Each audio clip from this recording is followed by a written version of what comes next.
All right, the adventure to find music continues. This is episode 208, and Murray Thomas wants to share with you this.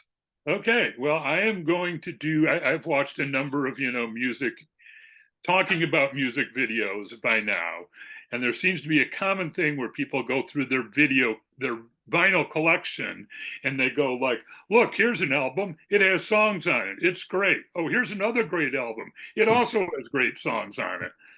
So I'm going to go through some of my vinyl collection. Now, my vinyl collection is right here.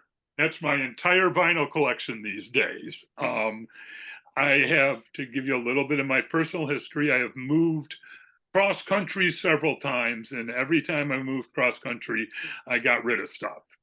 So when I moved from Massachusetts to Idaho, I think when I left Massachusetts, I had about 300 albums. I took 100 with me. And then when I left Idaho, by then I'd probably build up to like 500 albums. I took 100 with me and either sold the rest or gave them to my former roommate.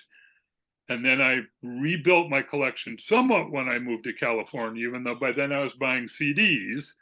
And then in the mid 90s, the absolute worst time ever to sell vinyl, I needed money, so I sold the vinyl collection. Since then, I've acquired a few, and like I said, I'm going to go through some of these and show you some of my treasures. Starting with some vinyl I have that left over from the original collection from Massachusetts and New York. And first, I have a couple of singles that are worth nothing, even though they look like they should be worth a lot, but they're in terrible shape. But we do have the original picture cut sleeve of Pinball Wizard. Wow. But again, the disc itself is in terrible shape. And then we also have the original 45 of Instant Karma by John Lennon. Oh. So I value them as collector's items, but couldn't sell them. Okay, next I will getting into the albums. My prized possession, autographed Patti Smith horses. Yeah. This is the original one I bought in 1975 when it came out. 20 years later, when it looked about like this, let's see if I can get it out of the sleeve so you can get a better look at it. It's kind of beat up, but so 20 years later in 95, I gave it to her to autograph, and she was like, wow, that's been through a bit. And I go, I love this album. Yeah.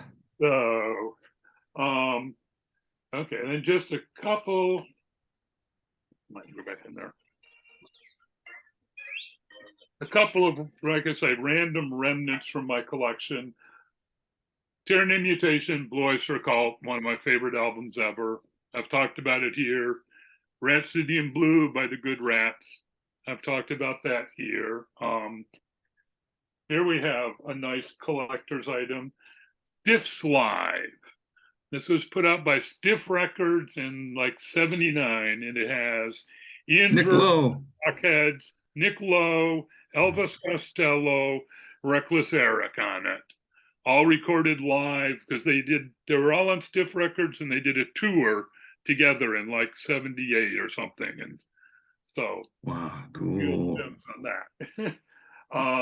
Well, actually, that was not that big. But since we're talking about Nick Lowe, let's find the Nick Lowe album, even though this is not the original copy I had this one I had to buy later. But pure pop for now, people, Nick Lowe. So anyway, I came to California, I got rid of all my records, and then I started going to used record stores actually as part of my job, and stumbled upon albums that I could not resist, most of which I used to own at one point and had gotten rid of. We have Snake Finger, guitarist. I talked about the Residents on one of these. He was part of the Residents stable of musicians. Really weird guitarist. Probably the most recognizable thing he does is he does a cover of Kraftwerk's The Model. Oh, yeah. Yeah, and it's with slide guitar and really sweet thing. talked about this album before on here, Peter Gabriel in German on vinyl. Found that in the used record stores. Again, back to my early 80s punk days. Here's that Human Sexual Response album. What does sex mean to me? Sex mean to me.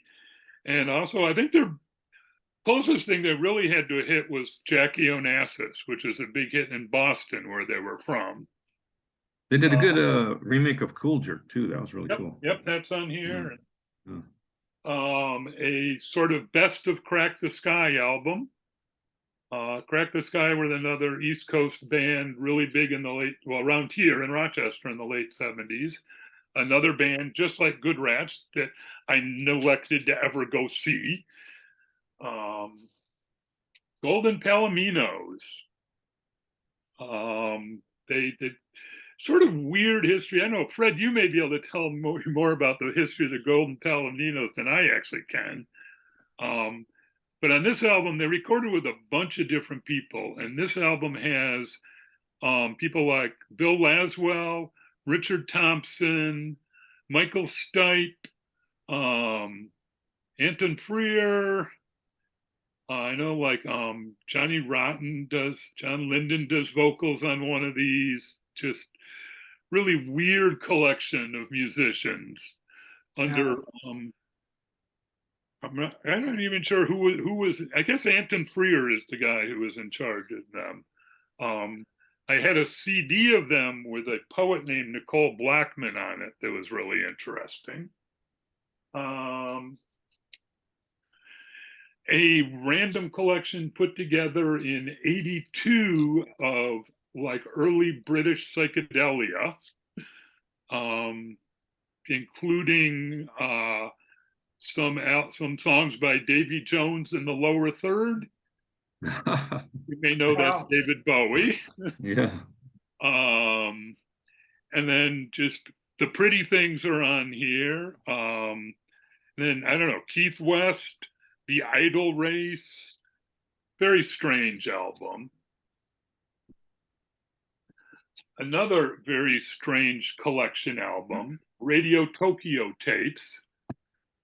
This has the Knitters, which is, of course, John Doe and Exene Cervenka. It has, let me see.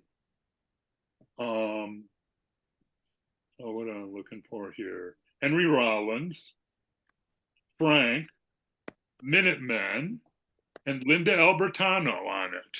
Wow. Linda Albertano. Albertano, yeah, back when she was starting out and much more music performance oriented than poetry. But so it was, I mean, when I saw she was on it and I was looking at this is from Puba Records in Pasadena. I'm like, oh, much I have to get that one.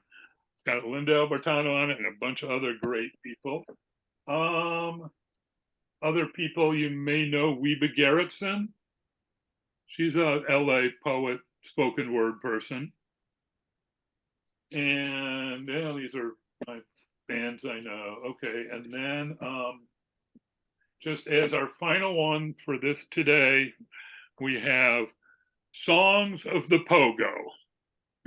Wow. A recording of songs written by Walt Kelly that go with pogo. And even Walt Kelly even sings some of them, but he and as a huge pogo fan, I could not resist this one either. So that, such as it may be, is my vinyl collection. Maybe next week I will talk about records I scored out of my parents' vinyl collection, which is a pretty easy, interesting collection too. But there you go. And these, like I said, these are all albums, even though, I mean, I have a turntable, but it's locked up in storage. I can't play them. And at the time I started buying again, I did not have a turntable, but I was just like that Peter Gabriel and the Snake Finger. I'm just like, I need this. It's not available on CD, and I used to own it. I need to own it again. So there we go. Yeah, that's so true. There are some things that are just not available on anything but vinyl. Yeah. That was a fun tour, and stay tuned next week for I had to Dive, sell right? record collection. And I sold 4,000 albums. Wow. They were all in Massachusetts. I was out here, and my brother's daughter's husband sold them for me. A guy bought them all Wow. for six. I could have got 7. I sold it for 6,000. Okay. Well, But This is I now should've public asked for 7. information. I We think are he still would have bought recording. it. mhm, All right. I'm just making sure you're okay with that being public information. mhm. Yeah. Okay. I was worried.